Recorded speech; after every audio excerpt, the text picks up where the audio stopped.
Well, a big hearing on Capitol Hill at the top of the hour. The Senate Judiciary Committee will question the CEOs of Facebook and Twitter about their handling of misinformation in the presidential election. Utah Republican Senator Mike Lee sits on that panel, and he joins us now. Senator, good of you to join us, sir. We appreciate it.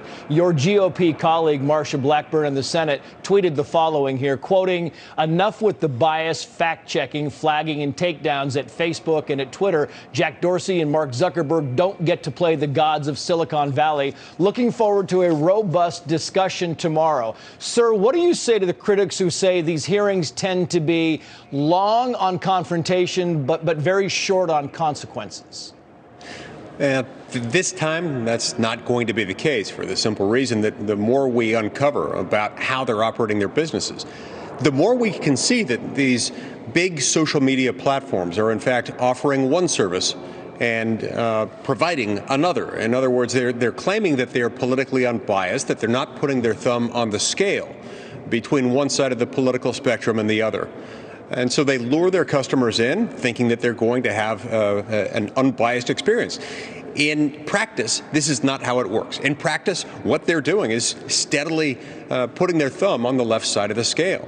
Now, that's a problem. That's a deceptive trade practice, and they need to be held accountable for that. I predict that they will be.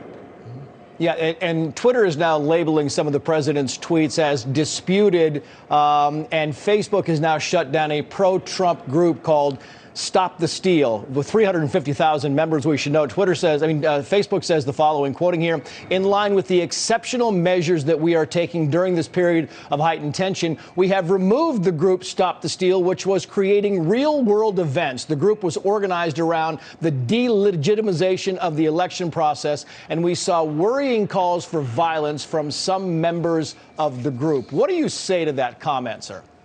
Well, what I say to that is you don't see the same type of action occurring on the left. Now, look, Jack Dorsey and Mark Zuckerberg are very fond of saying, and I'm sure we will hear today, that we've got people on both sides of the spectrum who are upset with us.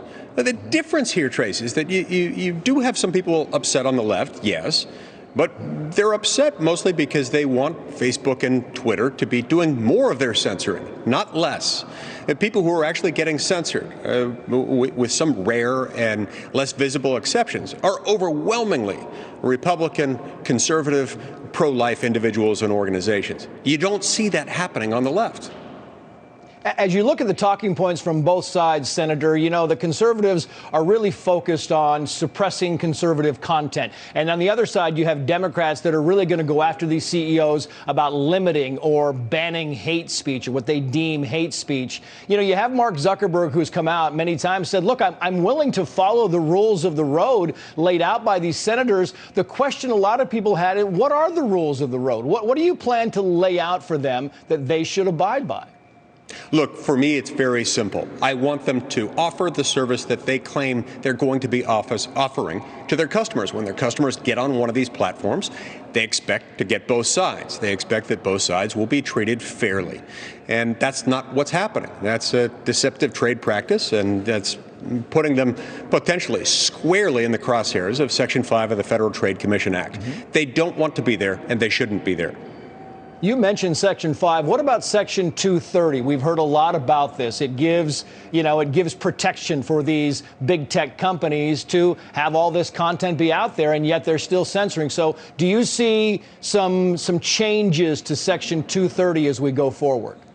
I think that is a possibility as well. We're looking at a number of pieces of legislation. There's one that's being brought up later this week, I believe, that's been introduced by Senator Josh Hawley from Missouri, making some adjustments to Section 230. So, yeah, I think that will be on the table as well. But as far as existing laws, you know, it's not a quick thing to move a bill through Congress.